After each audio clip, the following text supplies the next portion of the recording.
Todos bajaron en el puerto, excepto yo.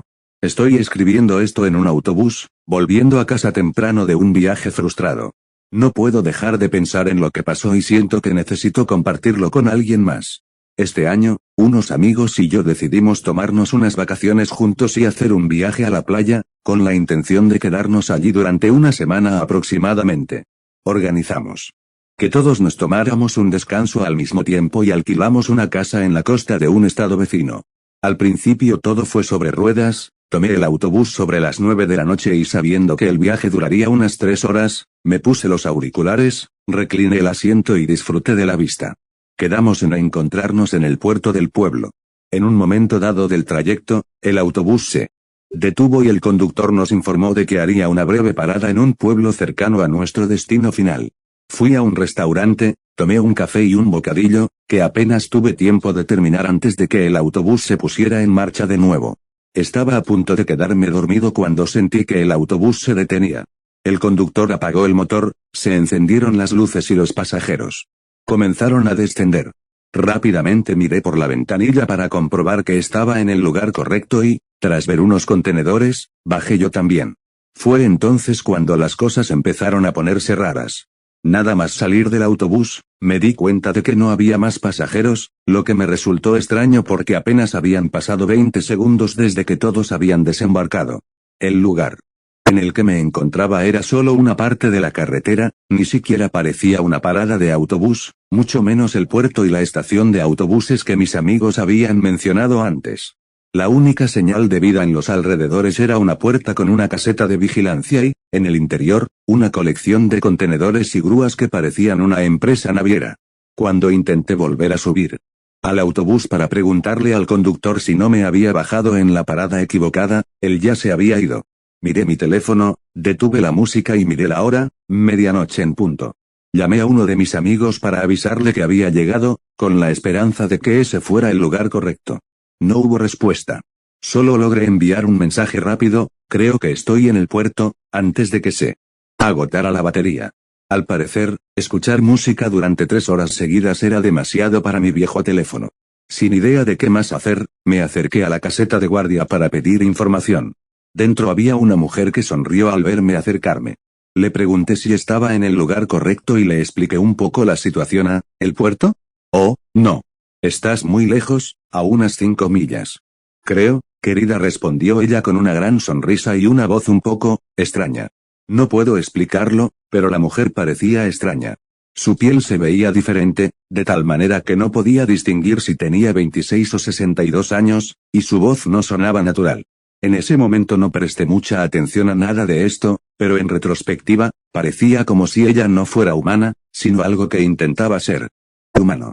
Pero si quieres puedes pasar por aquí, James y yo te llevaremos al puerto, todo estará bien, comillas, dijo mientras hacía un gesto hacia un compañero que estaba cerca de la puerta.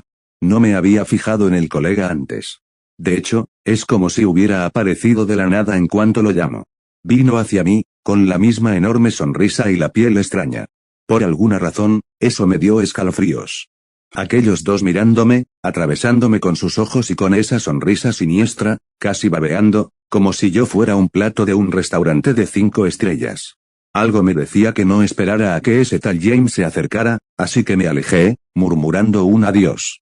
No podía ver mucho más adelante, solo la carretera y la silueta de la vegetación a ambos lados del asfalto. No había farolas, excepto una frente a la empresa, y probablemente ninguna en los siguientes 5 kilómetros. Empecé a caminar, pero pronto me di cuenta de que sería una larga caminata, así que levanté el pulgar con la esperanza de que alguien que pasara por allí me llevara. Y no tardó mucho en llegar un camionero a mi lado. Me acerqué a su ventanilla y, para mi sorpresa, tampoco parecía estar bien. Era un hombre mayor, o al menos creo que lo era por su pelo blanco, pero tenía la misma piel extraña que la mujer y James que acababa de conocer. Me invitó a subir al camión y me dijo que me llevaría al puerto en un santiamén. Extraño, porque ni siquiera le había dicho a dónde quería ir. Vamos, muchacho, te llevaré allí, ni siquiera te darás cuenta. Puedes dormir si estás cansado. Todo estará bien, insistió el anciano. Hablaba de la misma manera extraña y extrañamente entrecortada que los otros dos. El escalofrío que había sentido antes se intensificó y me recorrió la columna vertebral como una descarga eléctrica. Ni siquiera me molesté en decirle nada al conductor del camión, simplemente seguí adelante, acelerando el paso. Él se quedó allí parado. A partir de ahí empecé a caminar más rápido. Tenía una sensación extraña, como si las cosas no estuvieran bien, y lo que más me asustaba, que algo me estuviera observando. Doblé una curva y vi una barandilla rota y un coche accidentado al otro lado. Parecía que el accidente había ocurrido hacía tiempo, pero, obviamente, la escena no ayudó en nada a calmar mi ansiedad. Cuanto más avanzaba, más inquietante me parecía el lugar. El aire se volvía más pesado y empecé a oír ruidos en la vegetación, ramas que se rompían, hojas que crujían. Estaba exhausto por la caminata y tenía los ojos cansados de intentar ver en la oscuridad total. Después de unas 2 horas de caminata, justo después de otra curva, que esta vez formaba una gran S junto con la anterior, un auto se detuvo a mi lado. Era un hatchback viejo, probablemente de los años 90. No podía ver mucho, pero el auto parecía destartalado. En ese momento, obviamente ya no estaba haciendo autostop, y mi paranoia me hizo sospechar por completo de quién fuera el conductor. Y con razón sube, Alex, te llevaré al puerto, dijo con calma. ¿Cómo sabes mi nombre?, grité desesperada. ¿Qué quieres decir, Alex? Todos sabemos tu nombre. Solo queremos ayudarte. Confía en nosotros, todo estará bien, respondió, levantando la cabeza y mirándome directamente, con la misma enorme y torcida sonrisa de los demás. Al observarlo bien, parecía casi idéntico al conductor del camión, como gemelos, ambos igualmente desfigurados y extraños. Esta vez, corrí. Corrí como nunca había corrido antes, sin siquiera mirar atrás para ver si algo me seguía. Debí de correr otras 2 horas hasta que el cansancio me venció y me senté al costado del camino. Todo parecía tranquilo y seguro. Demasiado seguro. Abrí mi mochila para tomar el último sorbo de mi botella de agua cuando comencé a escucharlos. Voces que provenían de los arbustos que había a mi lado. Al principio no entendía lo que decían, pero poco a poco empecé a reconocer que me llamaban. Alex. Alex, ven por aquí, Alex, es un atajo, Alex, todo estará bien, Alex. La sensación de seguridad pronto se convirtió en horror y volví corriendo. Las voces se hicieron más fuertes, más distorsionadas, y cuando inevitablemente miré hacia atrás, mis temores se confirmaron. Había un hombre, no, una criatura persiguiéndome. Era un humanoide, pero con miembros desproporcionados y una piel extraña, como si imitara la piel humana. Que se retorcía y se enroscaba. Y me sonreía. Esa cosa se acercó, inicialmente caminando lentamente, pero acelerando el paso hacia mí. Corrí torpemente, totalmente consumida por el miedo, llorando y gritando. La criatura me perseguía, obviamente más rápida que yo. En un momento se acercó lo suficiente para tocarme. Y lo hizo. Puso su mano, huesuda y fría, sobre mi hombro. Mientras trataba de zafarme de su agarre, tropecé y me fui rodando. La cosa vino tras de mí, abrió la boca, reveló dientes podridos y faltantes y se arrodilló en mi dirección. Nunca he sido un luchador, pero en ese momento me invadió una especie de instinto. De alguna manera sentí que estos serían mis últimos segundos de vida si no intentaba luchar contra ello. Así que di patadas, puñetazos e hice todo lo que pude para escapar. Tras unos cuantos golpes en la cabeza, la criatura pareció retroceder por un segundo, mirándome con una sonrisa torcida y rota, mezclada con una expresión de confusión, como si no creyera que yo pudiera defenderme de esa manera. Para ser sincero, yo tampoco lo creía. Pero ese momento fue suficiente para levantarme y empezar a correr de nuevo. Pronto me encontré con la primera farola. En lo que parecieron años. Al acercarme, vi el mar, contenedores, barcos atracados, un faro a lo lejos y un pequeño grupo de personas. Era el puerto. Dejé de correr, pero seguía paranoico y ansioso, así que evité el contacto con cualquiera. Al mirar hacia atrás, al principio no vi nada más que la oscuridad de ese camino olvidado de Dios, pero entrecerrando los ojos, apenas pude ver esa figura. Pálida, inmóvil, mirándome directamente. Por alguna razón, había renunciado a perseguirme después de que entré en la luz. Entonces vi llegar el autobús y bajaron exactamente los mismos pasajeros que estaban conmigo. Pronto vi también a mis amigos acercándose. Estaban bebiendo y riendo, y cuando me vieron, corrieron hacia mí, gritando y aplaudiendo para celebrar mi llegada. Uno de ellos trató de hablar conmigo, preguntándome por qué tenía un aspecto terrible, sudando, sucio y temblando. Simplemente encendí un cigarrillo, caminé con ellos hasta la casa, a unas cuadras de distancia, y les dije que estaba extremadamente cansado y necesitaba dormir un poco. Cuando llegué, dejé mis cosas en mi habitación, enchufé el teléfono para cargarlo y me fui a dar una ducha. Había un reloj en el pasillo y, dándome un último momento de terror, marcaba las 12:05. Al día siguiente, mis amigos me despertaron y me preguntaron qué había pasado la noche anterior y por qué parecía tan asustado. Intenté contar la historia, pero obviamente nadie la creyó. Algunos decían que mentía o que fumaba algo muy bueno. Incluso abrí Google Maps para ver dónde estaba esa empresa. Donde supuestamente había sucedido todo, pero, para mi sorpresa, no pude encontrarla. No había ninguna curva en forma de S en la carretera. De hecho, la carretera entre el pueblo donde paré a comer y el puerto del pueblo en el que estábamos era completamente recta, bien iluminada y sin compañías, barreras ni contenedores. Incluso había una gasolinera a mitad de camino, que seguro que anoche no vi. En medio de todas las bromas y preguntas, una de las personas en la sala, a quien realmente no conocía, se me acercó y me dijo: tranquilo, Alex, creo que acabas de tener un sueño extraño. Ahora estás con nosotros, todo estará bien. Esbozó una enorme sonrisa mientras decía esas últimas palabras de forma distorsionada. En ese momento subí corriendo las escaleras, cogí mi mochila y me dirigí directo al puerto a esperar el siguiente autobús, sin decir nada a nadie. Historia 2. Los dientes de mi abuelo. Las vacaciones son siempre una época emocionalmente confusa para mí. Me encantan las decoraciones, el ambiente festivo, pero también siento una nostalgia melancólica que persiste en el fondo de mi mente. No es un anhelo por tiempos más jóvenes, sino un vago trauma infantil y deficiencias familiares que salen a la superficie.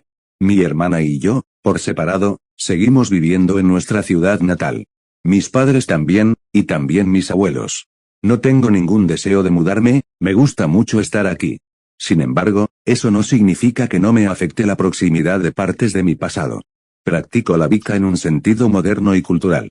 Me crié en una religión católica laxa y todavía celebro la Navidad, pero también celebro el Sabbat Wiccano de Yule, que coincide con la Navidad.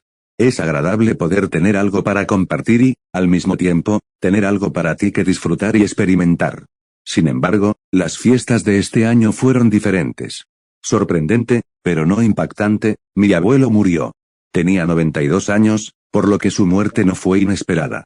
Activo y mentalmente alerta hasta el final, pero aún así, 92 años. El hecho de que estuviera tan cerca de las vacaciones no se previó en la breve descripción general de la planificación de su muerte que mis padres, mi hermana y yo discutimos a principios de año. Hacer los arreglos para el funeral para el 20 de diciembre fue un dolor de cabeza, pero lo logramos. Lo hicimos simple. Un velorio público y un funeral privado. De mi familia, yo era el más cercano a mi abuelo y sentí que tratar los arreglos para su muerte de una manera más lógica, que involucrara al hemisferio izquierdo del cerebro, tenía sentido y no era insensible en absoluto. Él hubiera querido que la gente siguiera adelante rápidamente y continuara con sus vidas. Aprendí sobre la Wicca por mi abuelo. A muchas personas les sorprende escuchar que ser Wiccan, o bruja, no es solo una moda pasajera de la nueva era. Mi abuela también era Wicca. Mi madre, su hija, decidió no practicarla, lo cual, por supuesto, está totalmente bien y fue su decisión. Sin embargo, decidí que la Wicca realmente se alineaba con mis valores y me parecía que era lo mejor para mí. Cocinar, especialmente hornear, es un aspecto principal de mi práctica. Desde que era niña, mi abuelo y yo horneábamos juntos en su gran cocina. Galletas saladas o dulces, según la temporada, budín de pan de bruja con pan brioche con mantequilla y mucho más. 9 de cada 10 veces, hicimos creaciones perfectas. La Wicca se centra mucho en el individuo. Aunque mi abuelo y yo practicábamos juntos, él también me animó a desarrollar mi propia práctica, al igual que él hacía la suya. Cuando mi abuela murió hace 3 años, fue agradable ver que él tenía un sistema establecido para procesar el duelo de una manera saludable. No estoy segura de cuál era exactamente ese sistema cuando estaba solo, pero a él le funcionó. Hablando de trámites rápidos para el funeral, recibí una llamada del abogado de mi abuelo unos 10 minutos después del funeral. Quería revisar el testamento de mi abuelo. Pudo concertar una reunión para que mi familia y yo fuéramos a su oficina al día siguiente. La comodidad fue muy agradable. Todos nos sentamos frente al escritorio del abogado.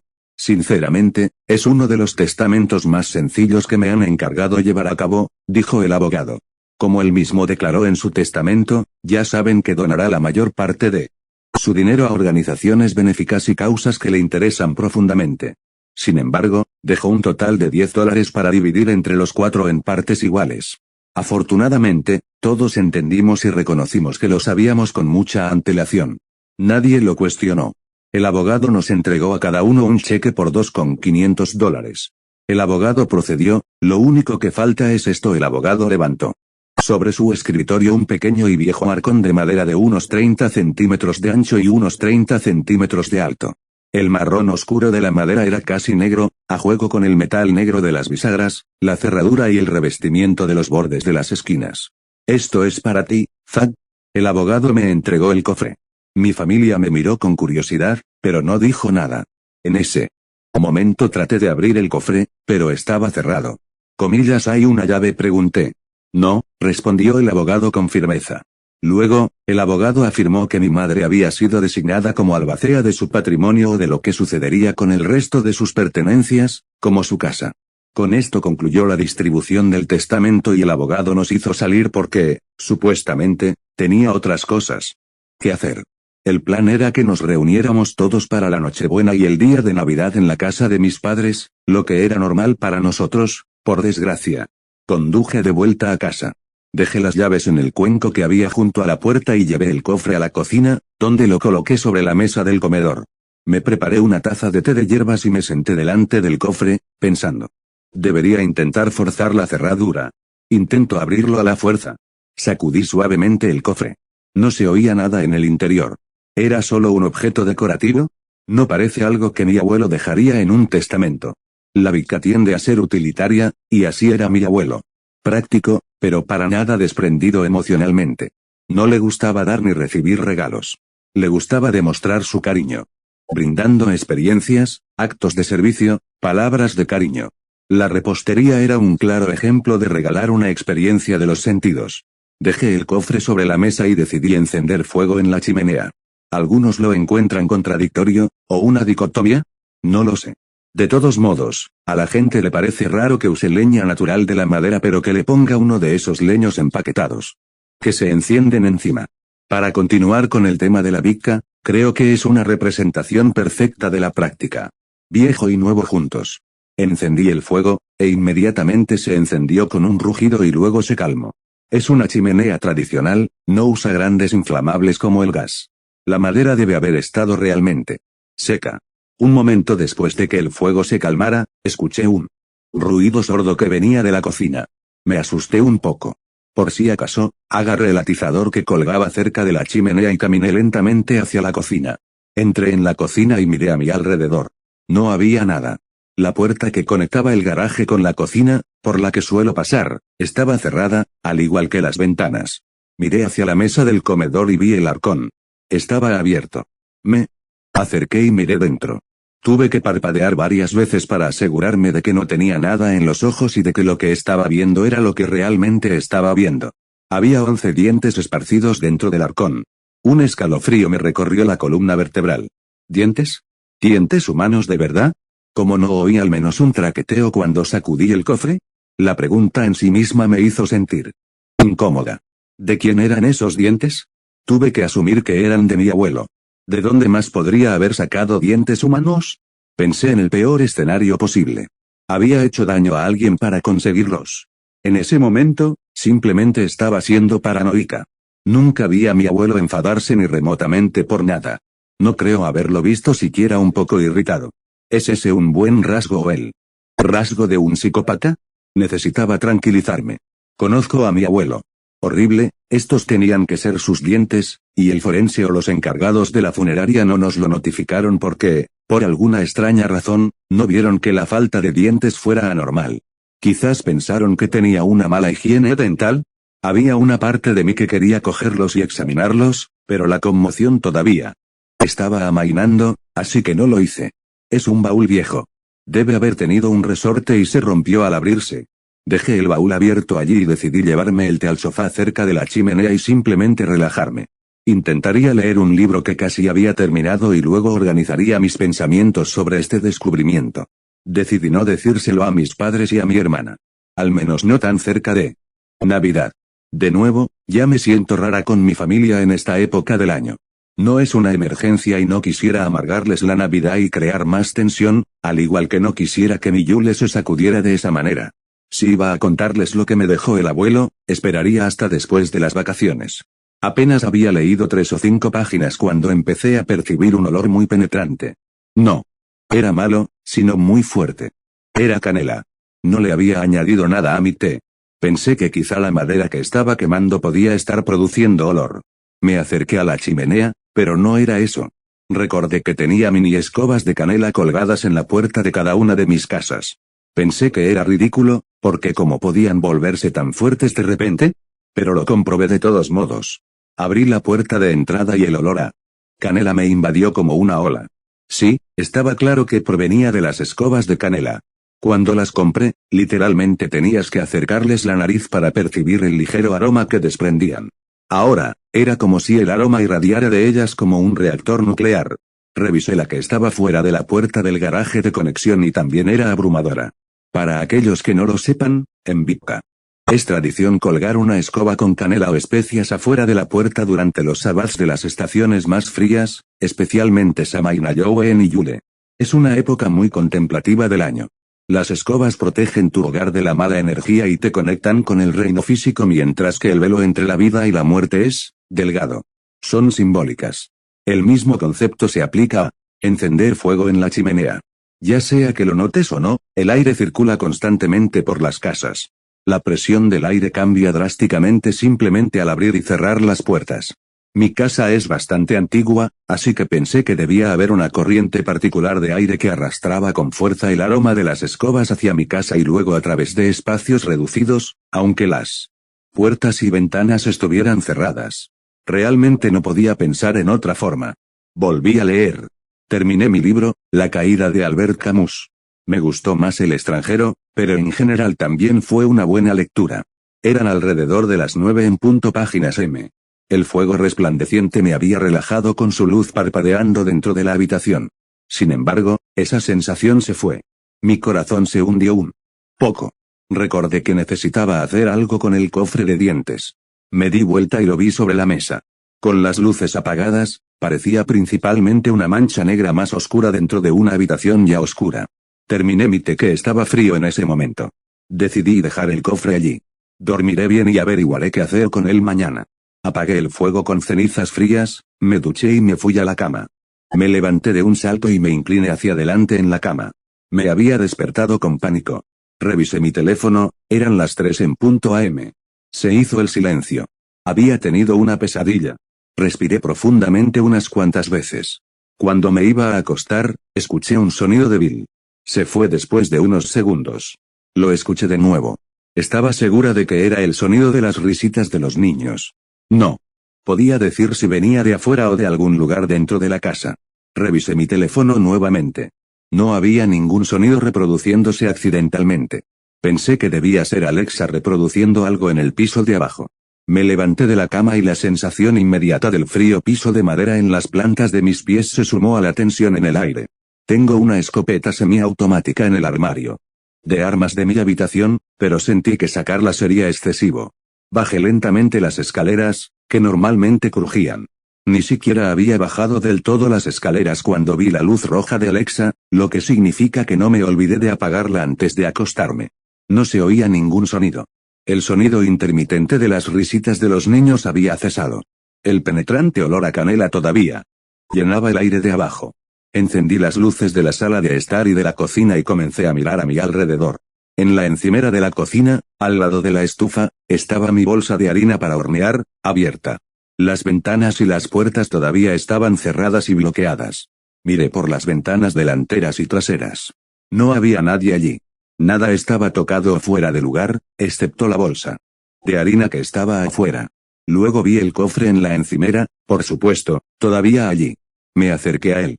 Sentí el deseo de volver a ver su contenido, aún sin creer lo que contenía el cofre. Al mirar dentro, vi que estaba completamente vacío. Los dientes habían desaparecido. Las puertas y ventanas comenzaron a temblar violentamente. Podía oír el traqueteo de las bisagras, pero se mantenían firmes. La risa infantil volvió a sonar con fuerza. Me di cuenta de que la risa venía de fuera de la casa, de todos lados. Era un caos absoluto. Parecía un sueño febril. Claramente, ahora no era excesivo ir a buscar mi escopeta. Corrí escaleras arriba, la saqué de la caja fuerte y corrí escaleras abajo. No sabía dónde mirar. La risa venía de las puertas, las ventanas, el techo, de todas partes. Pero no podía ver nada. Entonces, tan rápido como llegó, se hizo el silencio. Las puertas y ventanas dejaron de temblar. La risa se detuvo. El olor a canela se disipó. Me quedé allí, sudando, sosteniendo mi escopeta. Me sentí asustado pero aliviado al mismo tiempo. No me gusta la policía. La gente me mira con cara de pocos amigos cuando lo digo, pero creo en la autodefensa comunitaria. No los llamé para informarles de esto, ni estaba de humor para salir a investigar. Tal vez se trataba de una broma desquiciada y elaborada de los chicos del barrio, que no sabía que vivían en esta calle. Tal vez estaba alucinando. Fui a la cocina, donde guardo mi medicación, para comprobar que no me había saltado ninguna dosis o que no había tomado más de lo que debía por accidente. Vi por casualidad el frasco de melatonina que había comprado recientemente 10 miligramos. Por supuesto. Normalmente tomo pastillas de 3 miligramos y solo tomo melatonina de vez en cuando. Debo haberme olvidado de que tomé un poco de melatonina antes de acostarme y de que mi cuerpo estaba reaccionando de forma extrañamente negativa. Siempre soy así de sensible. Literalmente tengo que dejar de tomar café al menos 8 o 9 horas. Antes de acostarme por la cafeína. Revisé 2 veces las puertas para tranquilizarme. Todavía estaban cerradas. También las ventanas. Incluso revisé la chimenea. También estaba cerrada. Dejé todo como estaba. Las luces encendidas, la bolsa de harina, el cofre, todo como estaba. Volví arriba y guardé mi arma. Apoyé la cabeza para descansar. Me tomó aproximadamente 1 hora volver a la cama, pero finalmente me quedé dormido. Cuando me desperté por la mañana, me duché, me vestí y bajé. Todo estaba bien. Las luces estaban apagadas y la bolsa de harina estaba en el armario de la cocina. Las puertas y ventanas seguían cerradas y con llave. Preparé un café y salí a hacer unos recados. Justo cuando me iba, un pensamiento entró en mi mente. Los dientes que faltaban. Me acerqué al arcón y miré. Dentro. Los dientes estaban de nuevo donde estaban. Bueno, pensé que siempre habían estado allí. Pensé que todo estaba como y donde estaba normalmente. La melatonina me arruinó anoche. Le quité importancia y me fui de casa. Regresé a casa aproximadamente 1 hora y media después. Todavía caían algunas hojas de los árboles del otoño, así que salí y rastrillé un poco. El aire fresco y frío era refrescante y me despejó los pulmones. Me detuve un momento. Era una sensación agradable, pero el aire tenía una tensión. No, más bien una vibración muy leve. Una presencia.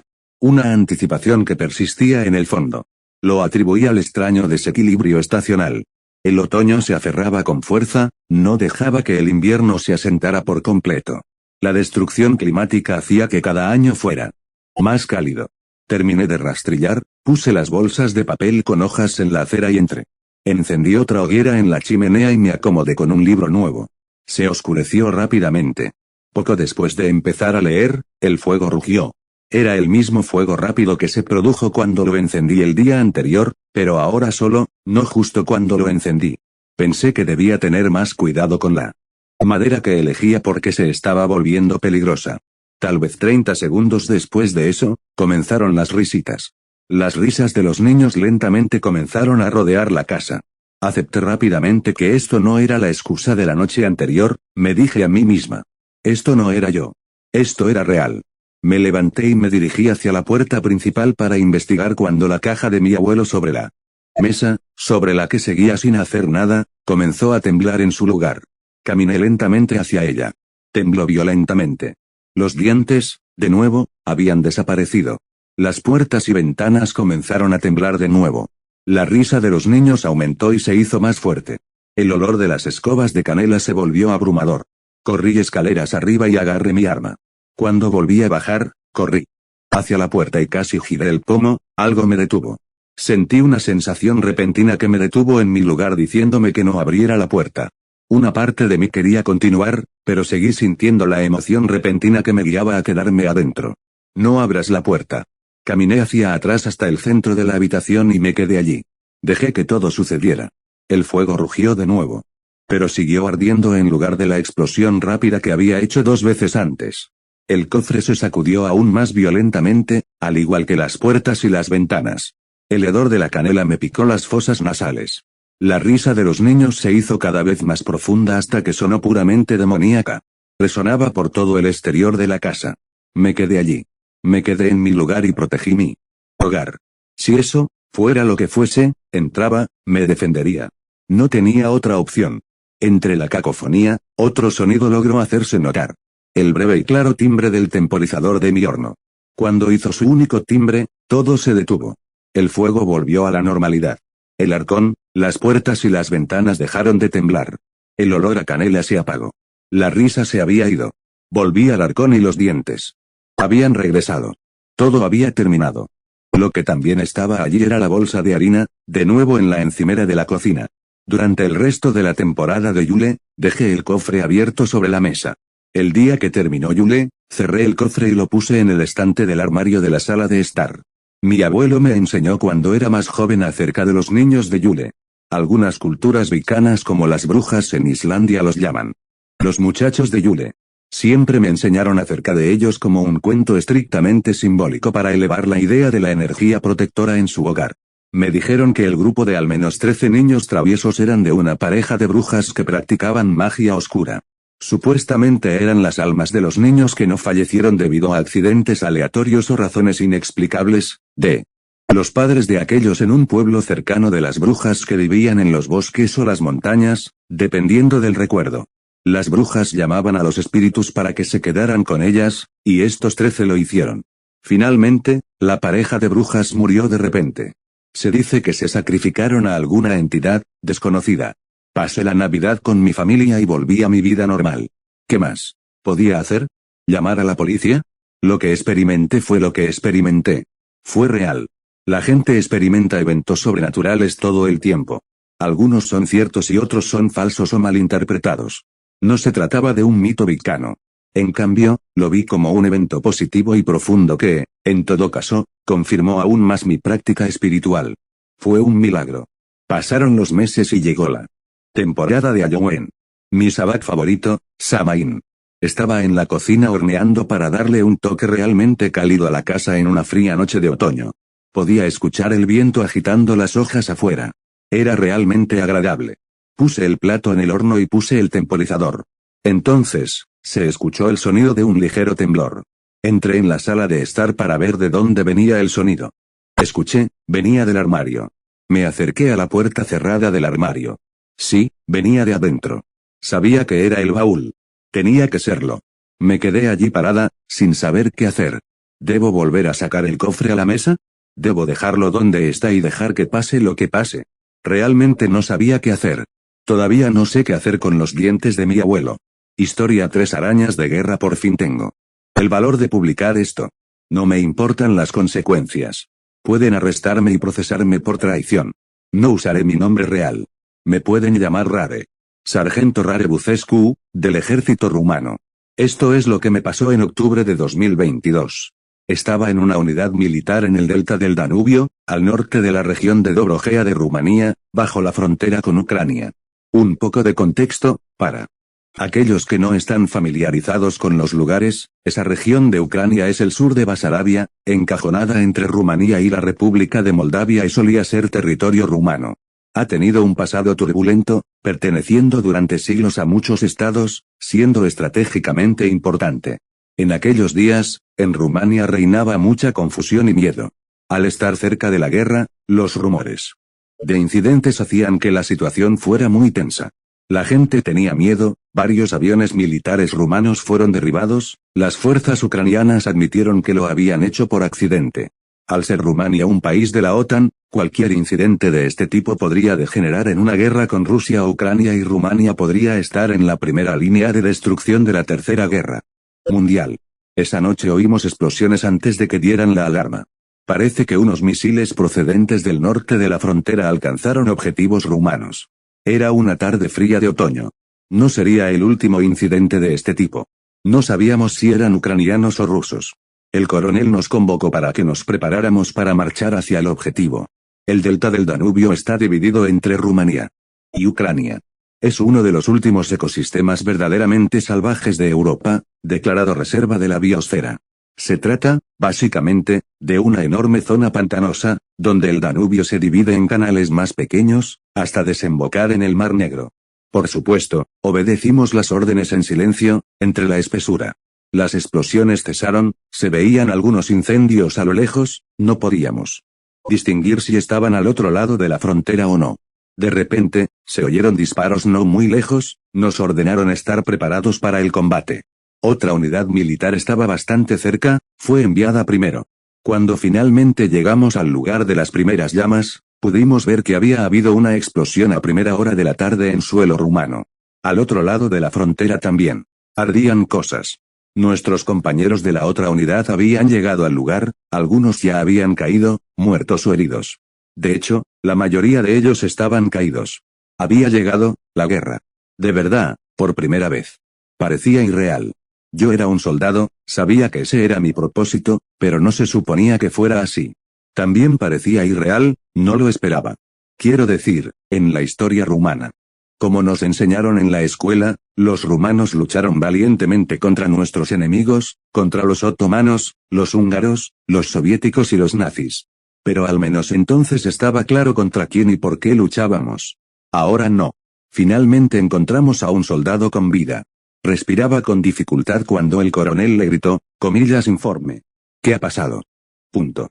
El soldado respondió, nos atacaron. Lucharon entre ellos, en el otro lado, y luego vinieron a nosotros. Comillas los rusos no lo sabemos. Nos bombardearon y vinieron disparando. Parecían locos y nos dispararon como si tuvieran rabia, la verdad, en ese momento, respiraba con dificultad. El coronel lo dejó, miró a su alrededor en silencio y nos ordenó cruzar el puente hacia territorio ucraniano. Obedecimos, éramos soldados, los soldados obedecen órdenes. Pero sabíamos lo que esto significaba. Una parte de mí quería simplemente huir. No tenía miedo de la muerte o de sufrir heridas físicas. Tenía miedo de ser parte de esto y sufrir y morir de manera sensata y vergonzosa. Habría preferido estar muerto, por alguna enfermedad previa o algo que me hubiera matado antes de meterme en esto. Incluso tenía la esperanza de que una bala perdida me derribara ahora, antes de entrar en combate. No era viejo, tenía 20 y tantos años, pero quería morir con la conciencia tranquila y luego seguir adelante con esto. Pensé en correr y ser juzgado como un desertor, tal vez me hubieran ejecutado. Los pensamientos surgieron, uno tras otro, en mi mente. Cruzamos el puente y el coronel nos llevó. Mientras los últimos restos de luz del día desaparecían, a un matorral. Ni siquiera sabía si el coronel sabía lo que quería, de todos modos no importa. Los árboles formaban un pequeño bosque, al otro lado de la frontera, casi oscuridad y frío absolutos. Una sombra se apoderó de mi corazón, era algo más, algo diferente de lo que sentía antes. Un miedo que no era solo a la muerte, un miedo que no era solo al deshonor, era algo más que envolvía todos mis miedos anteriores, trabajaba junto a ellos y los hacía más fuertes. Entonces empezó todo. Corrieron y dispararon. No pude distinguir si gritaban en ruso o en ucraniano, o en ambos idiomas, no entiendo ninguno de los dos, y los uniformes no eran claros. Dispararon contra nosotros, entre ellos, en todas direcciones. El coronel ordenó abrir fuego. Nosotros obedecimos. Disparé contra cualquier soldado no rumano que vi apuntando el arma hacia nosotros. Algunos parecían ser ucranianos, otros rusos, no me importaba, no importaba. Algunos de ellos fueron alcanzados, algunos de nosotros también. Me quedé paralizado, sabía desesperadamente que no solo tenía que protegerme a mí mismo, sino también a mis compañeros. Al menos esto era algo que podía hacer, algo a lo que aferrarme y no solo apuntarme con el arma y acabar conmigo. Parece que ya maté a varias personas, la primera vez en mi vida. Eran aliados, eran enemigos. No lo sabía. Algo se desgarraba en mi alma, en una parte de mí. Sí, había cometido un gran error al unirme al ejército. No estaba hecho para esto, al menos no en esta situación. Creo que podría haber sido un héroe de guerra, pero en la Segunda Guerra Mundial, no en la Tercera Guerra Mundial. Eso era lo que pensaba mientras los rusos y ucranianos se mezclaban con nosotros. No sentía dolor físico, ya que me golpeaban caóticamente y yo respondía de la forma más despreocupada que podía. Un líquido cálido tocó suavemente mi mano. Me di cuenta de que venía de mi hombro, me había dado una bala y ni siquiera me había dado cuenta. Los enemigos parecían, como dijo el camarada antes, estar rabiosos, con los ojos abiertos de terror, la boca abierta, nos atacaban, pero también huían de nosotros. A medida que nos adentrábamos en el bosque, el enfrentamiento se hizo aún más caótico, la oscuridad nos envolvió y apenas se veía luz. Mi corazón latía con fuerza, perdíamos el control y empezábamos a correr sin sentido hacia el interior del bosque, como si nos estuvieran conduciendo. Los incidentes se hicieron menos frecuentes, el enfrentamiento se enfrió y el silencio se apoderó casi por completo. Seguí corriendo más profundamente, en la oscuridad. Escuché gritos en rumano, pregunté a uno de ellos, pero luego decidí no hacerlo, para no llamar la atención. Era una oscuridad fría y amarga. De repente, choqué contra algo en la oscuridad. Algo que me impedía el paso, como una especie de red que me sujetaba con fuerza. No estaba enredado, más bien estaba pegado a ella. Traté de salir de ella a la fuerza, pero cuanto más lo hacía, menos podía liberarme. Mi mente se sentía casi completamente indefensa para manejar esta nueva cosa y comenzó a apagarse. Sin embargo, como un leve susurro, un pensamiento vino a mi mente: saca el cuchillo de combate, de tu bota, mientras aún puedas, y córtalo. Rápido obedecí el pensamiento y logré obtener el cuchillo.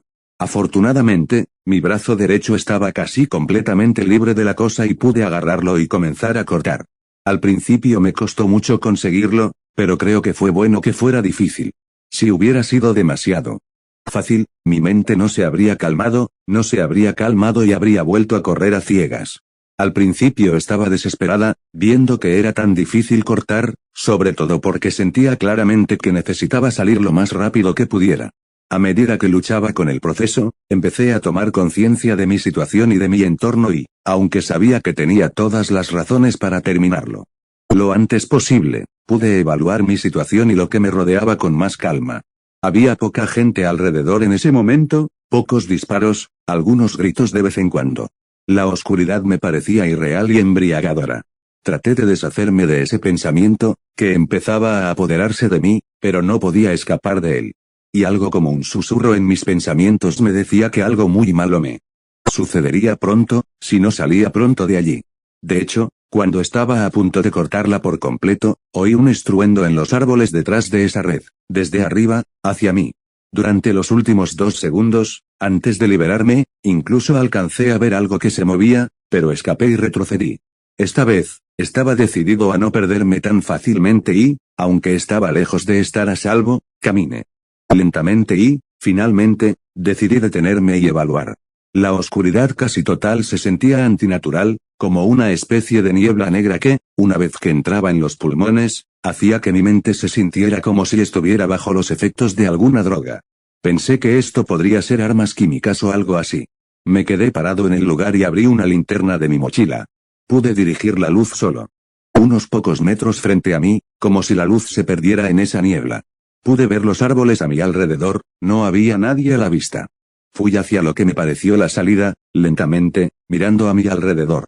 Se escucharon algunos pequeños ruidos en los árboles. De repente, frente a mí, en las ramas más altas del árbol, vi algo blanco, de pie. Tenía la forma de un humano, pero envuelto como una especie de sudario blanquecino o grisáceo, con las piernas atadas juntas, como una momia egipcia. Se movió un poco y entonces me di cuenta de que la misma materia de la que estaba hecho el sudario era la misma que los restos de la red que cubría mis manos y mi uniforme. La forma en el árbol se movió y me di cuenta muy rápido de que no se movía por sí sola. Algo movió la forma desde atrás y pude ver una cosa oscura, casi del tamaño de la forma humana, cubriéndola, y unos brazos oscuros y articulados que tomaban el control de la forma blanca. No pude moverme y dejar de mirar. La criatura oscura apuñaló a la forma blanca en la zona del pecho y comenzó a succionar vorazmente. Un fluido oscuro salió al suelo y un olor sorprendente y repugnante a sangre se mezcló con algo que no sabía qué era. Era una araña que se estaba comiendo a su presa aún viva. Giré mi linterna a mi alrededor de los árboles y me di cuenta de que ese árbol no era el único con víctimas envueltas en capullos. Se me heló la sangre al darme cuenta de que encima de mí, en el dosel, se movían las arañas. No sé cuántas eran. Empecé a correr hacia lo que me parecía la salida del bosque. No había ninguna persona viva a la vista, aunque podía ver cadáveres por todas partes. De vez en cuando, algún capullo se balanceaba con el viento o había caído al suelo. Tropecé con una de ellas, casi cayendo. Sentí que no quedaban casi nada más que huesos, envueltos en una sustancia viscosa que se pegó a mi bota, como un pegamento, pegando la punta de mi pie con el capullo y tuve que usar la segunda bota, para soltarme. Mientras escuchaba claramente que algo por encima de mí bajaba, bastante cerca. Conseguí no perderme y escapar justo antes de que un hedor insoportable casi me tocara. Menos de un minuto después, frente a mí, en el sendero, había una telaraña espesa, con algo realmente grande moviéndose al otro lado. Una insidiosa sensación de profundo peligro me invadió mientras observaba la cosa desde atrás. Retrocedí, mirando hacia atrás y a mi alrededor, buscando una salida, en otro sendero, donde no pudiera ver telaraña ni criatura. Pero fue una muy mala idea, ya que me adentré más en el bosque, especialmente porque no estaba familiarizado con el lugar. Me detuve en seco un rato, intentando decidir qué hacer. Escuché a mi alrededor, ruidos débiles a mi alrededor, arañazos no muy lejos, pero tampoco demasiado cerca. Ningún soldado vivo, solo muertos, o moribundos, de vez en cuando. ¿Dónde estaba todo el mundo? Alguien había escapado. No había forma de saberlo. Me habían entrenado para enfrentarme a situaciones difíciles, pero esto superaba todo lo que jamás había imaginado, ya que este nuevo enemigo no se parecía a ninguno al que yo estuviera preparado para enfrentar. Necesitaba encontrarme con alguien, con quien fuera. Me senté, escuché y olfateé. Sí, olfateé. Olores extraños, pantanos combinados con olores extraños y desagradables. La oscuridad en sí misma se sentía antinatural, como si estuviera absorbiendo la luz. Por así decirlo, la linterna no podía llegar lejos, era como si se desvaneciera en algún fluido. ¿Tenía miedo de la muerte? Sí, lo tenía. Pero eso no era todo. Hubiera preferido una muerte que pudiera entender, una muerte que pudiera esperar, si es que tiene sentido, pero no está. No entendía lo que estaba pasando y eso me hacía sentir que todas mis experiencias, todo mi entrenamiento no solo eran inútiles, sino también carentes de sentido. Me arrodillé sobre una pierna y miré al suelo, sin saber qué hacer. Escuché, tratando de calmarme aún más para que mi mente racional encontrara un camino. Entonces escuché un crujido en el árbol que estaba a mi lado. Tuve el primer impulso de correr, pero algo en mi mente me dijo que era una mala idea, no sé por qué. Me giré lentamente, hacia la fuente del sonido, asegurándome de no apuntar la luz directamente hacia ella. Era claramente una araña, medía casi 2 metros de largo, y dejó caer algo hacia mí. Me moví y salté hacia el lugar de donde venía, pero otra de esas criaturas estaba allí. Entonces, escuché disparos desde un costado, sonaban como una KM. La bala voló sobre mi cabeza, como si alguien hubiera apuntado a la criatura detrás de mí. Dio un chillido y pareció detenerse. No me atreví a moverme, esperando un cese del fuego. Y lo hizo, escuché pasos que se acercaban rápidamente hacia mí. Me fijé en mi benefactora. Era una mujer alta y musculosa, de pelo largo y negro. Me fijé en la bandera ucraniana que llevaba en el uniforme. Se acercó rápidamente a mí, me agarró del brazo y me empujó hacia unos arbustos que no había mirado antes. Dejé que me guiara, parecía que conocía el lugar. No podía preguntar nada, estábamos en silencio. Ella jadeaba mientras me empujaba. Espero que esté claro. Ya veremos, dijo. Comillas que hay que tener claro, pregunté, un pequeño cobertizo o refugio subterráneo respondió. Creo que puedo encontrarlo. Mi linterna era una clara ventaja, ya que podía ver, aunque fuera a corta distancia, las telarañas y pudimos esquivarlas. Esas cosas estaban en los árboles, en su mayoría, no en el suelo, afortunadamente, aunque, en algún momento, una bastante grande cargó contra nosotros. Creo que nos lo perdimos. Tenemos que volver, añadió y nos dio la vuelta. Podía oír un crujido detrás de nosotros, pero no demasiado cerca. Parecía que nos movíamos en círculos durante unos 5 minutos, me pareció mucho más tiempo, pero estoy segura de que no podría haber sido más, hasta que golpeó con su bota algo casi completamente cubierto de hojas caídas de otoño. Nos detuvimos. Aquí está, dijo. Mientras comenzaba a quitar las hojas, mostrando una trampilla y luego bajó a abrirla. Mientras yo también bajaba para ayudarla, sentí un dolor agudo en el hombro, donde me había alcanzado la bala, pero no me importó demasiado. Ella logró abrir la escotilla, pero algo bloqueó la apertura total. Unas cuantas balas estallaron desde adentro, mientras el ruido de detrás se acercaba y supe que, sí. Había que entrar, debíamos hacerlo rápido. Ella gritó algo en ruso o ucraniano y una voz masculina respondió desde abajo. Discutieron un poco hasta que dije, si nos deja entrar, hágalo en los próximos segundos. Está muy cerca, ya que una araña del tamaño de un niño de 10 años estaba a solo unos metros de distancia. Ella comenzó a suplicar y funcionó. El hombre logró empujar la barricada improvisada en la trampilla para dejarnos entrar. La mujer fue la primera en pasar. A medida que la criatura se acercaba, me esforcé por darme la vuelta para no perder de vista a la araña, que estaba a centímetros de mí. Dirigí, sin darme cuenta, la linterna hacia la criatura. Dos cosas sucedieron al mismo tiempo. La primera fue que vi un ser que era profundamente oscuro, tan oscuro que me hizo estremecer, emanando algo como si quisiera consumirme lo más rápido posible, algo que podía sentir en sus ojos que no podía distinguir, pero que podía sentir fuertemente que estaban ahí, en esa masa gigante negra. La segunda fue que la criatura se detuvo en seco cuando el haz de luz impactó donde sentí que estaban los ojos por unos segundos. Esos segundos fueron suficientes para que pudiera atravesar la escotilla. Intenté cerrarla, pero el dolor en el hombro me impedía tirar y una forma oscura tapaba la poca luz que venía del exterior. El frío se apoderó de mi cuerpo y el hedor me provocó náuseas. Podía oír sonidos de una boca que no masticaba nada, en previsión de masticar mi carne. Un brazo articulado, áspero, pegajoso, peludo y negro entró solo por unos segundos, antes de que una bala desde el interior le diera en el brazo. Un chillido con salpicaduras y el brazo retrocedió, lo suficiente para que un hombre delgado, vestido con un uniforme ruso, entrara, tirara de la escotilla y la cerrara con llave. Afortunadamente, no solté la linterna, y una segunda linterna, sostenida por el hombre, alumbraba lo suficiente para ver debajo. Era una pequeña estructura subterránea, más bien como un refugio. No estoy seguro de si se trataba de un refugio o algún lugar de almacenamiento, ya que parecían depositarse muchas provisiones, en su mayoría cajas cubiertas con lonas de color verde oscuro. El hombre se dirigió hacia el final del pasillo. Había algunas habitaciones a la izquierda y a la derecha, pero fue a una más grande, al final. Algunas sillas, una manta, algo de comida. En el suelo, armas. Los dos hablaban en ruso y ucraniano. Perdón por interrumpir, ¿podríamos hablar en inglés, por favor? No sé ni ruso ni ucraniano, dije. Se detuvieron y me miraron. Él respondió, bueno, entonces tiene sentido. Lo miré. Parecía tener unos 40 años, era bastante delgado y bajo, pero fornido, en cierto modo.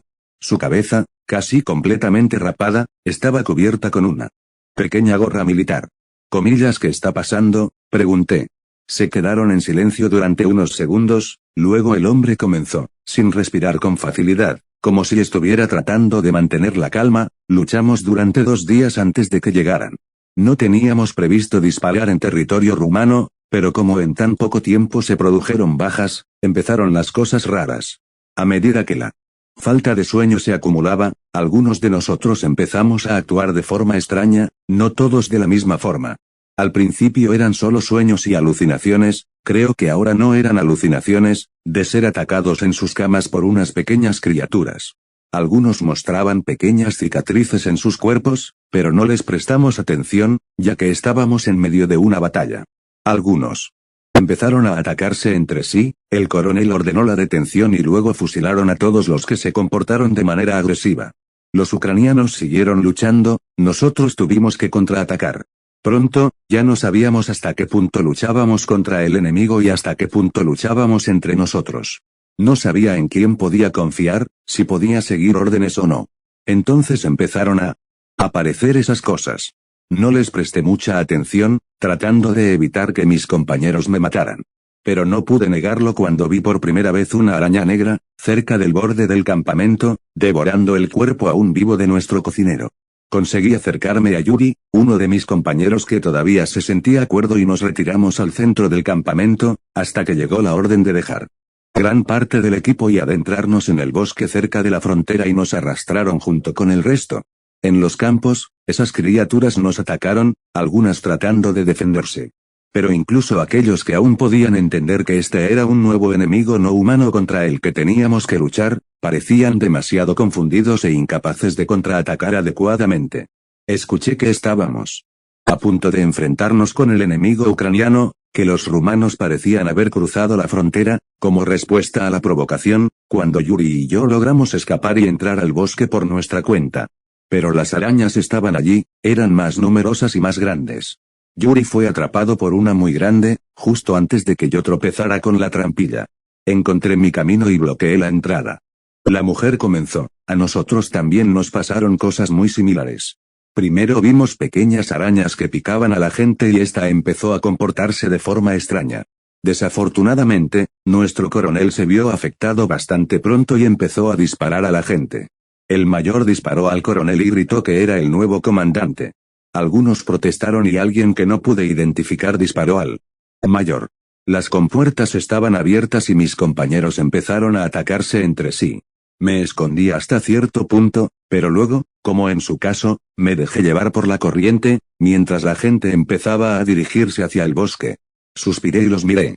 Saben, mi país puede ser enemigo de cualquiera de sus países, entiendo que no se deba hablar de ciertos aspectos. Pero ahora mismo, lo que importa es que esas cosas son un enemigo común y, al final, todos somos humanos. Necesitamos trabajar juntos para escapar. Me miraron, la mujer sonrió y asintió, el hombre suspiró y asintió también. Creo que está bien que nos presentemos. Soy el sargento Rare Bucescu, del ejército rumano. La mujer respondió: Teniente Olena Kerkova, ejército ucraniano.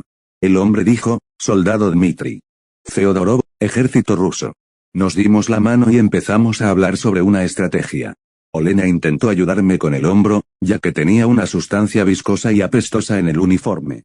Afortunadamente, apenas era más que un rasguño y logró mantenerlo cubierto. Comimos un poco, tomamos un poco de vodka y luego fuimos a la entrada para escuchar. Español. Descubrí que Dmitri era de Ekaterimburgo, que perdió a su padre cuando estaba en la escuela primaria. Nos dijo que solía ser religioso cuando era niño, luego se volvió más frío en la fe, pero no ateo. Nos dijo que rezó por primera vez en mucho tiempo esta noche y que siente que solo Dios puede ayudarnos. Olena nos dijo que era de Kiev, que se unió al ejército hace años, que siempre fue una chica competitiva, cuando era niña y adolescente, que amaba a las heroínas de acción femeninas, que era una feminista convencida. Luego, después de un tiempo, decepcionada de la vida militar en la vida real, lo dejó y se convirtió en peluquera. Tenía un canal de YouTube donde publicaba videos ASMR con cortes de pelo, peinados y masajes, mientras se vestía sexy.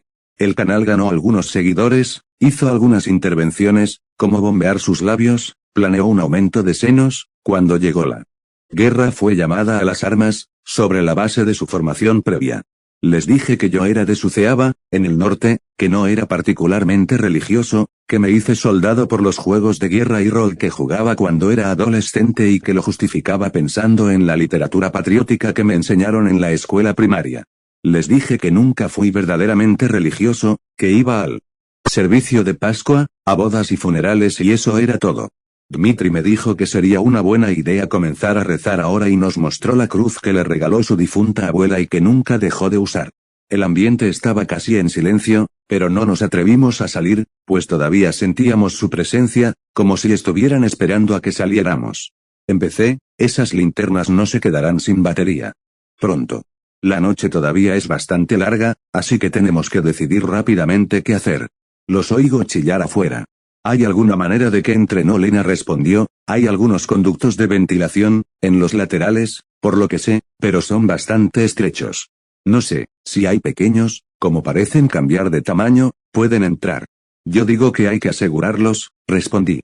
Estuvieron de acuerdo y empezamos a buscar los respiraderos en cada cámara. Eran bastante estrechos, no era difícil cubrirlos con tela, aunque las tapas de metal estaban un poco oxidadas. Teníamos suficientes suministros para unos días y decidimos apagar las linternas y pegarlas cerca de la entrada, y mirar el reloj de vez en cuando. Nos permitimos dormir unos 90 minutos seguidos, pero nunca todos a la vez. Mientras estábamos sentados, sentimos como una fuerza, digamos, no puedo encontrar un mejor término, en el aire, algo que me quitaba, lentamente, la voluntad de luchar y vivir y comencé no solo a sentir, sino también a vivir como si fuera solo cuestión de tiempo antes de que me convirtiera en la comida de las criaturas, como si esparcieran algo en el mismo aire que respirábamos y entrara en nuestros tejidos. Ninguno de los dos parecía saber si se trataba de un arma de uno u otro ejército, parecían bastante sinceros. Dmitri empezó a rezar, dijo que le apetecía, la paraclesis de la Madre de Dios, luego el Acatist de San Demetrio de Tesalónica, que era su santo patrón. Sentimos una clara liberación de la sombra que pesaba sobre nuestras almas, aunque no del todo. Me atreví a dormir un poco, luego Olena se durmió a mi lado. De repente, Dmitri nos despertó. «Hay algo en la primera habitación a la derecha», dijo. «Los hemos agarrado». «¿Qué puede ser?», pregunté. «No lo sé». «Echemos un vistazo», respondió. Conseguimos levantarnos, abrir nuestras linternas y entrar allí. Había algo que chirriaba allí, detrás de una caja de madera. Con cuidado, Dmitri la sacó para descubrir un ratón muerto y, detrás de él, un agujero entre el suelo y la pared, probablemente hecho por ratones. Olena dio un suspiro de alivio, probablemente pensando que era un ratón. Dmitri miró con atención a su alrededor, apuntando con la linterna a su alrededor. Sentí pavor, sabía que no era un ratón el que hacía esos sonidos, aunque probablemente usara el agujero de los ratones para entrar. Con mi linterna logré vislumbrar algo más grande que una rata, algo negro que huyó de mi luz, antes de saltar sobre la pierna izquierda de Dmitri y perforar la carne a través de los pantalones. Me apresuré a ayudarlo y vi una araña negra, más grande que una tarántula, firmemente incrustada en su pierna. Al apuntarle con la luz, emitió una especie de chillido, estaba claramente incómoda con la luz, pero aguantó.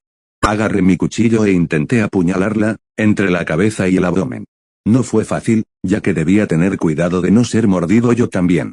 Dmitri cayó al suelo y aproveché su falta de equilibrio para aplastar el cuello de la araña con el cuchillo y de él salió un líquido negro y pegajoso. Dmitri la agarró con un trozo de lona y la sacó rápidamente, con una mueca de dolor, separando la cabeza. Del resto no debiste haber hecho eso, dijo Olena, acercándose a él. Las boquillas se quedarán en la carne. Dmitri jadeaba, mientras el líquido comenzaba a pegarse a su ropa, y la ropa a la piel. Rápido, tenemos que quitarle la cabeza y los pantalones. Estaba un poco confundida, ya que no sabía qué hacer. Tenemos que improvisar. Lo intentaré con un cuchillo. Lo que siguió fue una especie de improvisación brutal. No estoy seguro de hasta qué punto Olena sabía lo que estaba haciendo. Intentó sacar las boquillas de la herida con el cuchillo, creo que lo hizo a tientas. De hecho, intenté llamar a Rumania, ya que la frontera estaba cerca y podría haber tenido alguna señal, pero no funcionó. Olena intentó lavar la herida con un poco de vodka. Dmitri aguantó bastante. Estoicamente, solo con algunos gemidos. Tenemos que llevarlo a un hospital lo más rápido posible. Esto podría ser letal pronto, dijo Olena, o morir o perder la cabeza, como los que me precedieron, respondió Dmitri. No creo que haya forma de llegar a un hospital pronto. Creo que ya está, basta, dijo Olena. Con esta actitud, morirás sin duda. Sin ella, al menos tienes una oportunidad. Dmitri se echó a reír con amargura. No, lo sé, lo siento. Así es como debe suceder. Recé antes, ahora estoy en paz. Puedes dejarme morir o, si me vuelvo loco, como los demás, puedes dispararme o enviarme a comerme. Olena lo miró con una mezcla de ira y desesperación frustrada, pero Dmitri continuó, uno de nosotros debe morir para que el resto pueda escapar. Entrarán a este lugar antes del amanecer, de una forma u otra. Tienen mucha hambre y lo sabemos. Recé cuando pensabas que estaba durmiendo. Recuerdo cómo San Demetrio, mi santo patrón, el militar cristiano encarcelado por Cristo, rezó en prisión para que Nestorio, el luchador cristiano, derrotara al campeón gigante de los paganos, Yayos, como David derrotó a Goliat. Recordé cómo, cuando los paganos descubrieron que la oración de San Demetrio ayudó a derrotar al Yayos, lo mataron y se convirtió en mártir. Esta noche es su noche, la noche entre el verano y el invierno. La elección es tuya, mía si ya está tomada, no, gritó Olena. Deja de tonterías, escaparemos todos. Te llevaremos al hospital. Escaparemos de esto. Empezó a hacer planes en voz alta sobre cómo irse. Mi corazón sintió algo en las palabras de Dmitri. Como si hubiera algún poder en él, como si un poco de la paz que él había traído a mí también. Antes, Cuando luchaba afuera, nunca rezaba ni un poco, pero ahora comencé a sentir ganas de hacerlo, solo con mirarlo. Sin embargo, ayudé a Olena, tanto discutiendo tácticas como poniéndolas en práctica. Improvisamos unas antorchas con trozos de cajas de madera, tela y vodka para mantenerlos alejados. También improvisamos unos cócteles Molotov con botellas de vodka y tela. Olena insistía mucho en esto y yo la admiraba por eso, al igual que admiraba a Dmitri por su actitud. En cierto modo, ambos se complementaban. Ya sabes, dijo Dmitri, con voz entrecortada, he oído hablar de cosas así hace años. No es la primera vez que ocurre. Vienen a lugares donde la gente lucha y se mata entre sí. Eso los hace más fuertes, son ávidos de sufrimiento y muerte. Son terriblemente poderosos, pero no son invencibles. Nunca he oído a nadie escapar de algo como lo que estamos viviendo ahora, pero confío en el Señor en que tenéis una oportunidad. Y, en caso de que no hayáis escapado, estad preparados para morir. Pedid al Señor que os perdone todas vuestras transgresiones, decid vuestros pecados unos a otros. No es como confesárselos a un sacerdote, pero es importante. Yo mismo empezaré, sea lo que os diga ahora, decidle a un sacerdote en quien confiéis que esta es mi última confesión. Y empezó a contarnos sus pecados, mientras nos preparábamos. No pudimos detenerlo. Lo que nos dijo entonces no lo revelaré, pero se lo conté a un sacerdote después de escapar. Olena se negó a confesarse delante de nosotros, y eso hizo que yo también me resistiera a hacerlo. Dmitri suspiró, ya que todo estaba listo. Perdonadnos, amaos, perdonadme por todo. Rezad todo lo que podáis, Señor Jesucristo, Hijo de Dios, ten piedad de mí, pecador. Estad preparados para la vida y para la muerte. La muerte parece segura, pero no lo es. Para entonces, ya estaba muy mal, su rostro se había vuelto gris, azulado y no podía caminar por sí solo. Lo tomé y lo ayudé a subir las escaleras. Olena sostenía una linterna y una pistola, yo solo sostenía una linterna. Ella abrió la escotilla. Una brisa fría parecía que me hubiera congelado los huesos, si no fuera porque algo más me sujetaba, a mí y a Olena. Las telarañas estaban por todos lados, el aire era espeso y difícil de respirar, como si nos intoxicara con terror y desesperanza. Una parte de mí se dio cuenta de todo esto, y la otra parte estaba tranquila. El resultado fue como ver todo esto desprendido, de alguna manera. Usamos la brújula para determinar dónde estaba el sur y el plan era ir hacia el sur, tanto como fuera posible, para salir del bosque. Salimos. No llovía, solo una brisa otoñal. Los sentíamos alrededor, sentíamos los árboles sobre nosotros, pero no se movían. Lo ayudé a caminar un poco, luego me hizo una señal de que mejor lo dejara caminar solo. Yo estaba reacia a hacerlo, pero obedecí.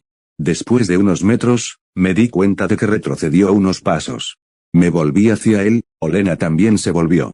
Una araña del tamaño de un perro grande salió del dosel y lo apuñaló por la espalda, pero él todavía estaba de pie. Olena abrió la boca aterrorizada, no podía moverme.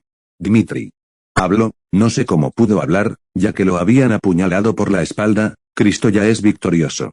Debes aceptar ser victorioso en él. Vete ahora. La Madre de Dios está contigo. El Señor mismo está contigo. Vete ahora. Y siempre recuerda, Cristo es victorioso. Y con eso, cayó al suelo y la araña comenzó a devorarlo. Algo como una garra de hierro atravesó mi alma. Olena se echó a llorar. No sé cómo, pero algo me empujó. Le quité el arma, la agarré del brazo y empecé a correr hacia el primer camino despejado que vimos.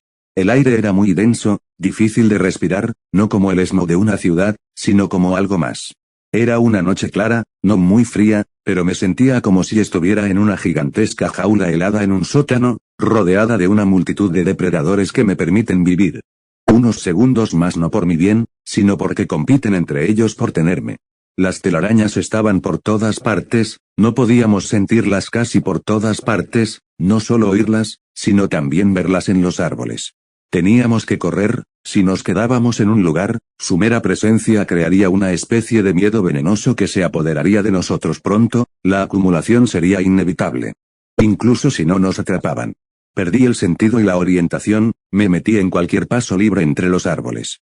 Las antorchas las mantuvieron a raya por un rato, solo por unos momentos. Sabía que, si nos deteníamos, cobrarían coraje y fuerza para atraparnos, pero fue suficiente. Olena gritó ahogadamente. Sentí que sus fuerzas se agotaban. No me sueltes, hermana, ahora. ¿Recuerdas cómo me salvaste antes? Ahora es mi turno, dije. Dios está con nosotros. Debemos confiar en Él ahora, no hay otra manera. La última frase salió de mi boca casi sin darme cuenta. Por un segundo de incredulidad, miré hacia el frente. En el camino había una gran araña, de casi 2 metros de largo. No vi una salida inmediata. Olena se sintió débil, como si solo quisiera arrodillarse y darse por vencida. Grité, Señor, protégenos. Madre de Dios, cúbrenos. San Demetrio, ayúdanos. Me quedé en silencio por un segundo, luego dije suavemente, Señor Jesucristo, Hijo de Dios, ten piedad de nosotros, los pecadores. Disparé el arma contra la criatura. Di un grito horrible, retrocedí, Olena se puso de pie, como si algo le diera un impulso de energía, de vida, vimos otro claro y corrimos hacia allí. Varias veces nos topamos con telarañas, apenas las tocamos. En un momento dado, Olena se quedó atrapada con el hombro en una de ellas. No fue nada grave, pero una araña del tamaño de un perro llegó bastante rápido. Conseguí prenderle fuego a la tela antes de liberar a Olena. El fuego empezó a propagarse bastante rápido. Tenían miedo al fuego, ya que incluso la luz de una linterna probablemente les resultara desagradable. A menos de 3 metros de distancia, la oscuridad devoraba la luz, seguramente no era una oscuridad natural. No podía mirarla demasiado, ya que me hacía sentir como si me estuviera hundiendo en algo irreal. En cierto modo, era como arenas movedizas para la mente. Estuve a punto de tropezar varias veces. En el suelo del bosque, a menudo nos topábamos con huesos humanos o montones de sustancia viscosa que tenían restos como trozos de ropa, lo que demostraba que formaban parte de un cuerpo humano. Dimos varias vueltas en círculo, porque nos encontrábamos de nuevo frente a las llamas. Estaban más dispersas, se notaba que odiaban todo el fuego, sus chillidos se transformaban en algún tipo de gritos que fácilmente podrían romper a alguien que es débil de corazón, era como si me entraran hasta los huesos. El fuego era nuestra única esperanza. Olena respiraba agitadamente, se notaba que no podía resistir demasiado. Me detuve unos segundos y la miré a los ojos. Ella intentó mostrarse dura, pero estaba a punto de darse por vencida. Le dije, mira, tienen miedo al fuego. No sé si es para salir de esto, pero al menos podemos derribar todos los que podamos. Tenemos varios cócteles Molotov. Colgaré la pistola en mi hombro y te pediré ayuda para sacarlos de mi mochila, encenderlos y tirarlos a más lugares del bosque para derribar el mayor número posible. ¿Crees que puedes hacerlo? Olena me miró débilmente. Me persigné y luego la persigné. De hecho, como dijo Dmitri, la oración de Jesús ayuda. A mi señal, enciéndelos y tíralos. Por favor, al menos. Inténtalo. Olena sonrió y trató de acomodarse en el nuevo arreglo y nos fuimos justo cuando una araña bastante grande se acercó a nosotros. Nos movimos hacia una zona que estaba lejos del fuego. Le pedí a Olena que encendiera una de las botellas. Fue muy difícil hacerlo mientras caminábamos, pero lo logró. Pronto tuvimos la oportunidad, ya que había una grande, en un árbol, que quería saltar sobre nosotros. Tomé la botella y se la envié a la araña. El árbol se incendió rápidamente y corrimos. Olena parecía estar en un nuevo estado de energía, pero se sentía como si fuera algo de afuera. Lo repetimos varias veces, el fuego se apoderó de diferentes partes del bosque. El miedo en mi mente no solo se hizo más fuerte, sino que empezó a soplar como el viento. Sentí una enorme ira de las criaturas que se convirtió en odio.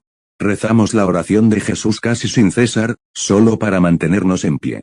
Mentalmente, era como correr una maratón en un camino muy estrecho, con la ladera de la montaña en un punto y un profundo precipicio en el otro. Terminamos las botellas y comencé a disparar el arma una y otra vez, mientras esas cosas venían cada vez más hacia nosotros, y más rápido. En un momento, nos quedamos sin balas. Algo o alguien nos sostenía. No había forma de que pudiéramos haber sobrevivido y no rompernos. Podríamos haberlo perdido o muerto 100 veces. En algún momento, Olena tropezó y cayó al suelo. Su antorcha cayó al suelo mientras ella se acostaba, respirando con dificultad. Traté de despertarla, estaba claramente al final de sus fuerzas. Se quedó dormida sobre las hojas. En ese momento, 2 cosas sucedieron una tras otra. Una sombra oscura, más grande que la oscuridad a la que ya estaba acostumbrado, nos cubrió y con golpes sordos unas piernas gigantes articuladas nos rodearon, cubriendo casi todo el claro. Fue bueno que Olena se quedara dormida entonces y no se enfrentara a la bestia gigante que estaba sobre nosotros. No me atreví a mirarla, ya que gotas de saliva tóxica profana caían sobre nosotros. Escuché el parloteo de una boca gigante lista para masticarnos de inmediato con tanta prisa, que no se tomaría su tiempo para cubrirnos en un capullo y succionarnos. Incluso los ojos oscuros invisibles tenían ganas de devorarnos, de succionarnos en un segundo, antes de que la boca nos alcanzara. No sé cómo el hedor no me hizo desmayarme de inmediato. Y lo segundo fue que por un momento miré hacia un lado del claro y pude ver el campo y el cielo claro de la noche. Comillas, Madre de Dios, ayúdanos. Señor, ten piedad de nosotros. Tal vez mi corazón se hubiera parado antes de que mi boca me tocara, cuando escuché una voz, tal vez en mi mente, no lo sé, la voz de Dmitri, que dijo, comillas, levántate y coloca la antorcha en su boca, luego toma el pequeño cuchillo de tu bota y empújalo dentro del enemigo. Ahora quizás mi corazón dejó de latir, no lo sé, ya casi me había ido, pero una fuerza terrible, pero asombrosa, me levantó y me hizo empujar la antorcha dentro de mi boca. Esa fuerza se sintió como un escudo que nos protegía de la muerte o de que nos volaran la cabeza con el grito, de modo que pude sacar el cuchillo de la bota y apuñalar al ser cerca de la boca. La antorcha cayó al suelo, la criatura se puso de pie adolorida y esa fuerza invisible me hizo o me ayudó a tomar a Olena en mis brazos, levantarme y comenzar a correr, dentro del tornado en el que me encontraba. No sé cómo me encontré en el campo, corriendo con Olena en mis brazos, durmiendo. Se oyeron gritos sobrenaturales detrás de nosotros, desde el bosque, y oí a la criatura, que venía hacia nosotros a una velocidad inmensa. Era como si estuviera haciendo paracaidismo a una velocidad enorme. Escuché un último grito enorme y una explosión. Me detuve y miré hacia atrás. El ser explotó en los campos, mientras el bosque estaba en llamas. Agarré a Olena y seguí corriendo. A medida que nos alejábamos del peligro, mis fuerzas disminuyeron. La dejé caer en la hierba y traté de despertarla. Abrió los ojos y suspiró, se acabó, dije. El Señor nos salvó. Obró a través de Dmitri. Alabado sea el Señor. Ella comenzó a llorar. La abracé. Historia 4. Estaba probando un sumergible en la fosa noruega. A 700 metros de profundidad, ocurrió algo muy extraño. Supongo que tu trayectoria profesional puede dar un giro repentino. Solía pasar horas rebanando agua clorada, compitiendo con mi propia sombra por esos carriles perfectamente espaciados de baldosas azules. Se suponía que alguna vez participaría en los Juegos Olímpicos. Estuve así de cerca. No estoy bromeando.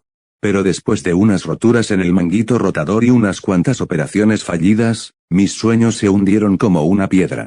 Tampoco es fácil encontrar trabajo en el agua con problemas en el manguito rotador. La mayoría de las empresas no quieren arriesgarse con alguien que podría tener dificultades para levantar incluso 20 libras por encima de su cabeza. Así que he estado desesperada. He estado haciendo trabajos por encargo principalmente. Durante un tiempo, impartí clases básicas de buceo a turistas para prepararlos para la certificación, pero últimamente me ha estado contratando una empresa llamada Fjord Explorations.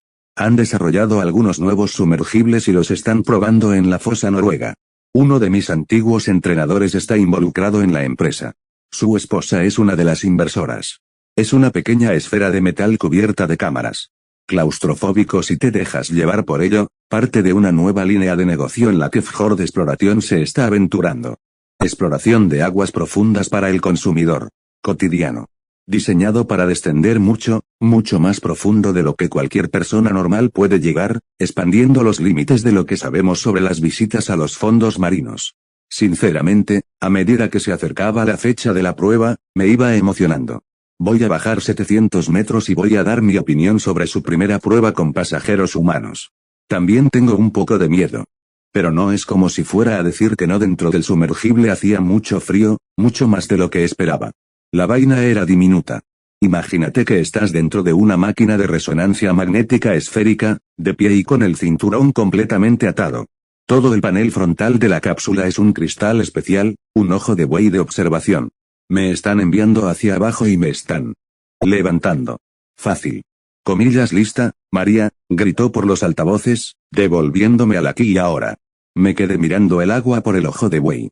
Era ese azul infinito y maravilloso que me pedía a gritos que me perdiera en él. Mierda, supongo que sí, respondí, añadiendo una sonrisa. Con una sacudida, la cápsula inició su descenso 50 metros. Observé cómo el mundo exterior pasaba de un turquesa brillante a un azul oscuro, casi azul marino. La luz del sol seguía atravesándola y proyectaba rayas sobre el agua como una catedral submarina. Las algas se balanceaban suavemente y podía ver bancos de peces que se movían rápidamente a mi alrededor 100 metros. Todo se estaba volviendo más turbio. La luz del sol se desvaneció, reemplazada por un azul profundo que era casi hipnótico. Las imágenes siguen siendo buenas, dijo Control por los altavoces. 200 metros. Sentí el peso del océano presionando, apretando la cápsula. La luz afuera casi se había ido y todo lo que vi fueron sombras. Pasaban por allí unas formas extrañas. Tal vez peces, tal vez algo más. Pero era difícil saberlo. Cuanto más profundizaba, menos familiar me parecía todo. 300 metros. Las luces de la cápsula se encendieron y emitieron un tenue resplandor en la oscuridad. Era espeluznante cómo el haz de luz se desvanecía en la oscuridad, como si el océano se lo estuviera tragando entero. La presión aumentaba con cada metro que bajaba, apretándose, como si el océano le diera a la cápsula un abrazo que se hacía cada vez más fuerte. Traté de mantener la respiración constante, mientras miraba los indicadores. Profundidad, presión, oxígeno. Hasta ahora, todo bien. La transmisión de la cámara parece tener problemas, dijo Control. Mierda, ¿en serio? Pregunté. Esperemos que la conexión se resuelva por sí sola. El radar sigue sin detectar nada, dijeron. El descenso continuó, 500 metros. Estaba completamente oscuro. Quiero decir, estaba oscuro de una manera que no te das cuenta hasta que estás ahí abajo. Siempre me había gustado estar solo, pero esto era un aislamiento de otro nivel. Incluso mis pensamientos sonaban más fuertes de lo que deberían. 700 metros. Parecía como si el océano se estuviera cerrando, apretando cada vez más fuerte. Las luces de la cápsula apenas cortaban la oscuridad y, de repente, allí estaban. Sombras enormes se vislumbran justo más allá del haz. Los contornos de enormes barcos, cubiertos de percebes, oxidados y rotos, con sus esqueletos congelados en el tiempo. Naves de la Segunda Guerra Mundial, me di cuenta, tragadas por el mar hace décadas. Enormes figuras oscuras se movían entre los escombros, sus cuerpos serpentinos se enroscaban alrededor de vigas oxidadas. Unos ojos enormes brillaban débilmente y reflejaban la luz de la cápsula. Parecían sacados de una pesadilla, cuerpos largos y serpentinos con aletas ondulantes y ojos enormes que brillaban débilmente mientras me observaban. Y entonces, a lo lejos, la vi. Una sirena, con sus ojos clavados en los míos. Era hermosa de una manera cautivadora, su cabello largo flotaba como si tuviera vida propia. Sus ojos estaban vacíos, fríos, como si hubieran visto miles de naufragios y arrastrado miles de almas a las profundidades. Casi parecía como si ella estuviera conjurando todo esto, como si estos monstruos y barcos fantasmas fueran su creación, sus marionetas en el agua oscura. Venganza, por 1000 barcos de arena. Venganza, por los químicos con los que nos ahogaste. Las palabras eran entrecortadas, inconexas, pero sabía que venían de ella. Me provocaron un escalofrío en la columna vertebral. Control, yo creo que estoy alucinando, susurré. Era lo único que tenía sentido. Los monstruos marinos gigantes y los barcos fantasma no existen, ¿verdad? Este tenía que ser algún tipo de viaje bajo presión y sin oxígeno. De repente, se escuchó un ruido fuerte y crujiente, y la cápsula se estremeció violentamente. Sin embargo, era tan real que en el fondo sabía que no estaba alucinando. Entonces, una de las naves se estrelló contra la cápsula y el sonido resonó en la pequeña cabina. Casi podía oír el crujido del metal, como un suspiro profundo y ancestral, como si el propio océano se sintiera ofendido por mi intrusión. María, mantén la calma, dijo Control, con voces superpuestas, ahora urgentes. Tus lecturas son. Espera, estamos viendo una caída en la radio. Crepitó y luego se apagó por completo, dejándome en un silencio absoluto. Luego se oí un fuerte silbido y el aire dentro de la cápsula se hizo más escaso. Lo que sigue ocurrió en un instante. Intentaré describirlo lo mejor que pueda recordar. Sentí como si algo golpeara la cápsula por detrás. Tal vez otra nave. Podía sentir que la cápsula estaba a punto de partirse por la presión. Mi ritmo cardíaco subía y subía. Me quedé mirando el techo de la cápsula, preguntándome si cedería. Entonces empezaron los golpes en el ojo de buey delantero. Golpe. Golpe. Golpe. Era ella, golpeando los puños contra el cristal.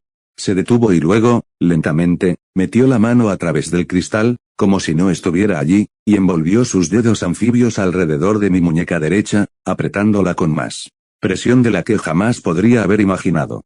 Ella lo iba a romper, lo sabía. Venganza, por los químicos. Mi visión se volvió borrosa e intenté concentrarme, traté de respirar, pero mi cabeza se sentía ligera y todo comenzó a desvanecerse. Lo último que oí fue que los sistemas de la cápsula se apagaban, como una extraña canción de cuna. Entonces, oscuridad total. Nada.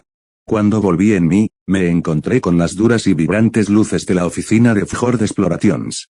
Me dolía la cabeza y estaba envuelto en una manta que me picaba y olía como si hubiera estado guardada durante un tiempo. Frente a mí había dos tipos de recursos humanos que me miraban como si fuera un experimento científico que había salido mal. María, ¿nos oyes?, preguntó uno de ellos, inclinándose hacia adelante como si estuviera hablando con un niño. Parpadeé, intentando reconstruir lo que era real. Sí, claro, dije con voz ronca. ¿Qué ha pasado? El tipo miró su tableta mientras navegaba por algo. Todavía estamos tratando de averiguarlo. Los sistemas de la cápsula registraron un evento de despresurización, pero cuando te sacamos a la superficie, todo estaba bien, ¿bien? Repetí, con la mente aún nublada. Vi cosas ahí abajo. No estaba bien. La mujer que estaba a su lado se aclaró la garganta y frunció el ceño. Revisamos las imágenes y lamento decir que perdimos la señal a unos 300 metros de profundidad. La miré fijamente, con la boca seca. ¿Estás bromeando?, dije finalmente. Vamos a hacer que te examine el médico, dijo el hombre, con esa voz que la gente que finge tener calma usa cuando cree que estás a punto de perder el control. Solo para asegurarnos de que todo está bien, sí, murmuré, sin apenas escuchar. Mis ojos se dirigieron hacia mi muñeca derecha, donde pude ver que estaba hinchada y amoratada. Ya tenía un color morado oscuro. La sangre me estaba apretando la piel. Creemos que es posible que usted se haya asustado y haya tenido un ataque de pánico, dijo. Arregla tus malditas cámaras, le espeté. Después de recibir el alta médica, me enviaron a casa con permiso. Tomar un par de semanas de descanso y recuperarme. Mi muñeca se curó bastante rápido. He pasado la última semana pensando en lo que pasó allí. Podría decirse que lo que pasó se ha convertido en mi Moby Dick. Tengo que volver y averiguar qué está pasando allí. He estado buscando en internet como un loco, pero la fosa noruega es bastante joven según los estándares de las fosas, solo tiene 1 millón de años aproximadamente. Pero encontré algo. Al parecer, durante la Segunda Guerra Mundial, la trinchera noruega es famosa por haber hundido 36 barcos que transportaban armas químicas. El ataque fue aprobado por el gobierno noruego. Nunca se recuperó. Entonces me pregunto si esto tiene que ver con lo que escuché allí. Venganza por los químicos en los que se ahogaron. Pero la parte de los 1000 barcos no tiene ningún sentido. Creo que esta figura de sirena sabe la historia completa. Mi apartamento no está lejos del lugar donde dejamos caer la cápsula. Me sorprendo mirando por la ventana hacia el fiordo. El agua parece tan tranquila, tan normal, pero ahora sé que no es así.